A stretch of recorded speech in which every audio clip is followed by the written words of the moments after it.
Welcome back to NSEN. I'm Channing Martin, here with Jordan Powell and Chris Burnett. We're going to talk about who the Titans should target this year and the upcoming draft in 2 weeks. With the Titans' needs being with the Titans really needing a defensive end and a cornerback, what do you think? Who do you think they should target first with the pick 20 in the draft? With the 20th pick, if they were to move up, 20th pick in the draft, I'm going to have to go with Dre Kirkpatrick. They lost their top cover corner this year to free agency, and he's a guy that can step in and play right away. He's a taller corner, so a lot of people see him and they might think of him as a safety more, but because he's physical, he's 6'1", 185 pounds, he has what it takes to play corner. He can come in, he can play right away, and one thing that he will be able to do is with his size, he will be able to play man-to-man coverage in the red zone and up on the goal line against big receivers. Played big-time football in the SEC, too. Yes, he did. He played big-time football. He's got the experience. He knows what to do, and especially in the red zone and on the goal line, he knows how to win, but he will be able to do man-on-man coverage, which is tough to do in the NFL, and he'll be able to play on an island also. You think he could guard a guy like Plaxico Burress in the red zone? I do. Hey, his vertical was good. It wasn't great at the combine. Like he had a good vertical. 36. I think he had a 36, which is good. That's good, not great. But if it's Plaxico and Kirkpatrick in the red zone, I'm going to go with Kirkpatrick on that one. Okay, what do you think, Jordan? He's a bigger guy. Also, coming out of the SEC and Alabama, I've got Dante Hightower? Dante. Well, Mr. Hightower, coming out of Alabama. He's an inside linebacker from Alabama, and you said that the Titans were stressing like a defensive end. Well, he's a linebacker who could really just press up on the line with the other defensive ends. He could jump up in there and put pressure on the quarterback. He's quite a rusher, so he's pretty good. And they've already got a strong linebacking core with Akeem Ayers, Colin McCarthy. Both of them were rookies last year, and then they've got the experience in Will Witherspoon and Gerald McRath.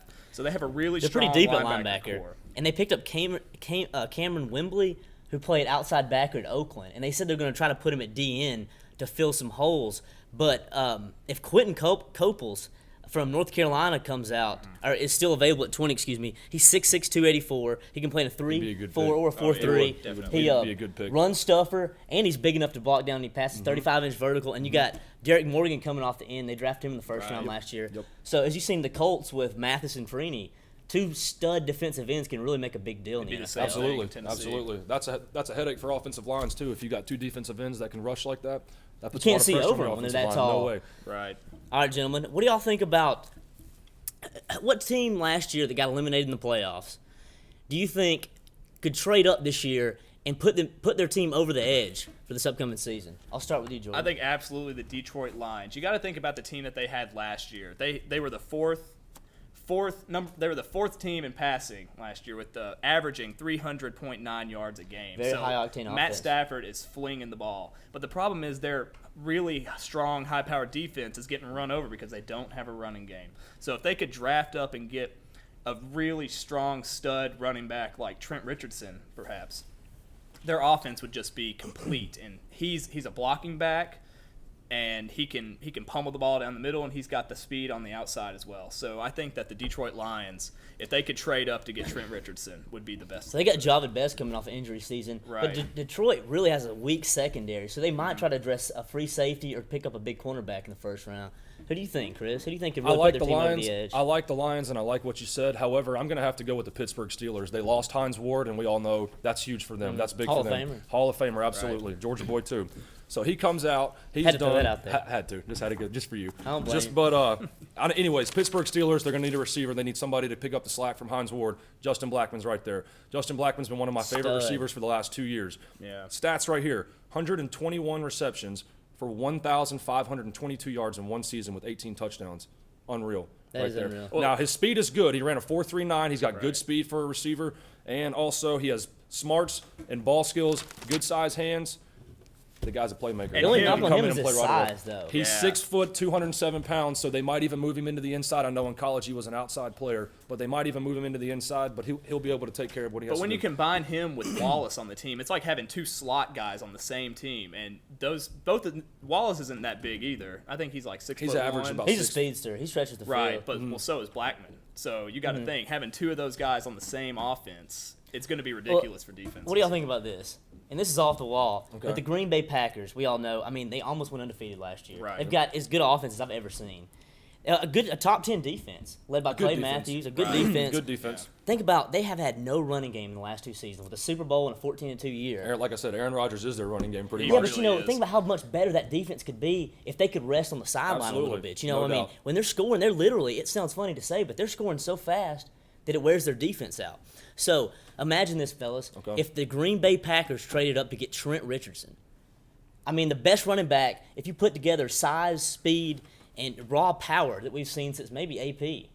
I'm trying to think if anybody could even match that. Really? How With what could they you? have on offense already, like you just said, and not to mention their defense is a good defense. I'm not going to say they're great, but I think they're good. But if you were to throw Trent Richardson into the Green Bay Packers It's almost lineup, laughable, isn't it? I know. I don't know who could compete with that. If your GM could get in there and work out some sort of deal, and you might have to give up the house, you might have the barn, the boat, and the car, Yeah, but exactly. I mean, it might be worth it. I like what you're saying, but I think that the Detroit Lions would be a better pick for Trent Richardson because you got to think Matt Stafford's a younger guy. He's got just as strong as an arm as Aaron Rodgers. Well, and maybe stronger of an arm. Oh, definitely stronger. Yeah. He's But a I'm taking Aaron gunslinger. Rodgers every day. Well, yeah, over he's Matthew got more Stafford. experience for sure, and Matt Stafford's got to stay healthy. I mean, the Packers are this close to winning the Super Bowl. Yeah. Every year for the next 10 years that Aaron Rodgers is healthy. But Would you you not gotta agree with think- that? I agree with it, barring no injuries to his receivers on the offense. He's got Granted, to have that's those but guys because Stafford they throw has so much. Calvin Johnson.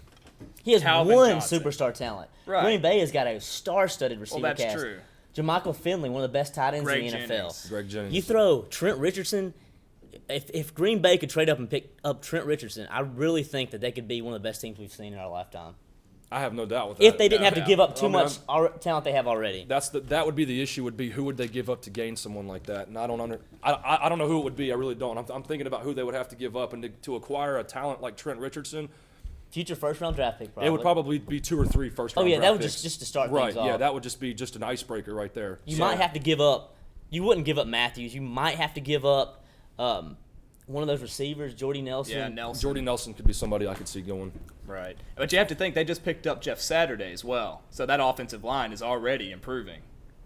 So you throw Trent Richardson in there, he's just going to blow through those holes that Saturday and the people around Saturday will create. Again, it's almost comical just to think about what kind of team that would be. It really is. It really is. All right, gentlemen. Now let's talk about players that are already in the league and already proven. Who do you think is the best free agent still left on the tab? I'll start this one off. The best free agent right now, and I think he's somebody that nobody's talking about, and a lot of people at home probably aren't even going to know who he is. It's Marcus McNeil, offensive tackle. He came out of Auburn 6 years ago, signed with the San Diego Chargers. He was the 50th overall pick in the second round. He had a down year last year with injuries. Coming out of college, they knew he had spinal stenosis, a condition in the back, obviously. They took him anyways. Down year last year, had some injuries. However, he decided to come back and play, even though some of his doctors kind of warned him against it. He's decided to come back and play, and the Chargers want him back. They said they will take him back for a refund from last year. However, he's out shopping right now. He wants to test the market, see what's out there, and he wants some money. He wants to see if somebody's going to make a bigger offer than Chargers. That's the big tackle that blocked for LT when he had his touchdown record-breaking season. Yes, That's it. He was a young boy. He was younger then. Can you counteract McNeil? Well, I know he's kind of getting old, but I'm a huge Dallas Clark fan. He is just a dominant tight end. And Dallas Clark. And, Would Dallas Clark be as good without a quarterback of the level of Peyton Manning? you know, I think he might. As long as he's got a quarterback feeding him the ball, similar to Peyton Manning. Well, Peyton Manning wears out his tight ends. You gotta think about that. But with a good quarterback under center throwing to Dallas Clark, especially in the red zone, he's going to score, and he's a great tight end. All I got to say back to that is 6'7", 337 pounds. It runs a 5 flat in the 40-yard dash. That's a lot of meat coming at you. That's a lot of meat That's coming a lot at of you. meat coming at I'm you. just telling you right now. I wouldn't Marcus want to hit McNeil. that. No, I'm gonna. I'll just get out of Who's the way. looking at Marcus McNeil? Well, right now I know Green Bay was looking at him, although they did just get Jeff Saturday we talked about. So again, I mean, could you imagine Both of them on the same good offensive grief. More and more things So, are starting I to know to Green fit our Bay, and then I scenario. think the Jets also were another team that were in on it. But again, he's testing the market. He wants to hear from all of them, I'm sure. Maybe a Tebow package, another SEC reunion. Oh yeah. Well, gentlemen, what do y'all think about this? Plaxico Burress. And I know you're going to say the off-the-field issues. Right. No, we didn't really hear anything negatively last season. He's 6'5", a little over 200 pounds, a big-time threat, as we were talking before the show in the red zone. Absolutely. He made Mark Sanchez look good, and that's a hard thing to do. He did. It'd take a supermodel to make Mark look good. He's got a lot of talent. His talent speaks for himself. We're talking about Plaxico Burress, especially when he was in the Super Bowl a couple years ago and made the game-winning catch at the end in the corner from Eli Manning. A lot of people forget about that. They do forget about that, but that's something he did do. Again, the off-the-field issues, question marks. I know owners and GMs don't know kind of what direction they may go. I think he had a quiet year last year because he was coming back into the league. Right, trying to get things back in the right direction. So I like Plaxico, I do. I just don't see him as the top. Let me throw one more out there for you. Cedric Benson. 3 straight. Nobody talks about him a lot. He has a few off-the-field issues. 3 straight 100-yard rushing seasons, 270 carries per year those 3 seasons.